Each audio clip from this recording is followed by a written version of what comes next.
দুনিয়ার সব কোট দামি, কিন্তু ডক্টর ইউনূসের কোটের দাম হলো সর্বোচ্চ 500 টাকা।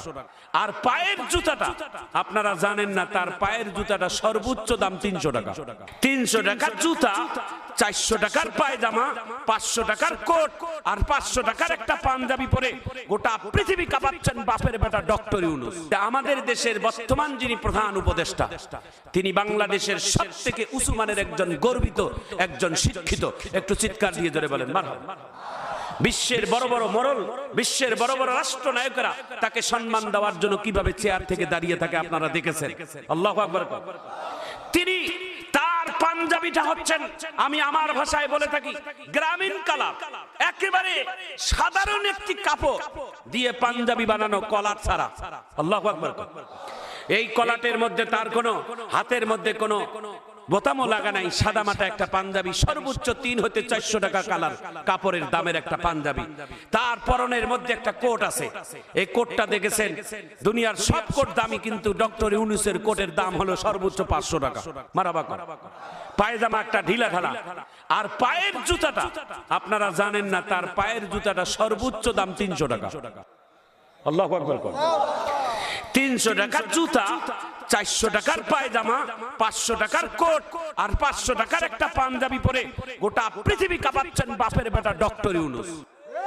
একটু জোরে কান মারহাবা, একটু জোরে কান মারহাবা। তিনি গোটা পৃথিবীর রাষ্ট্র মরলদের সামনে তিনি কিভাবে সম্মানিত হচ্ছেন, সবাই আওয়াজ তুলে বলেন সম্মানের মালিক কে? একটু জোরে বলেন সম্মানের মালিক কে? ওয়া মাকারু ওয়া মাকারাল্লাহ ওয়াল্লাহু খায়রুল মাকিরিন। সম্মান উপর থেকে আসে, নিচ থেকে নয়। কথা বলেন ঠিক কিনা? এবারে রমজান মাসে আপনারা 30টা রোজা রেখেছেন, এই 30 দিনের তারাবি নামাজে একদিনও আপনাদের বিদ্যুতের কারো কমতি হয় না। কথা বলেন ঠিক কিনা? এবং এবারে সারা মাস আপনারা ব্যাগ ভরে বাজার করেছেন, দ্রব্য মূল্য সকল মানুষের হাতের নিয়ন্ত্রণের মধ্যেই ছিল। কথা বলেন ঠিক কিনা? এবারে রমজান মাসে কোন জিনিসের কমতি ছিল না। গোটা রমজান মাস কিভাবে পারি হয়েছে আমরা কেউ টের পাইনি। এবং আপনারা এটাও জানেন, আমাদের 5 আগস্টের পর বাংলাদেশের সমস্ত দেশের ব্যাংকগুলো খালি হয়ে গেছে।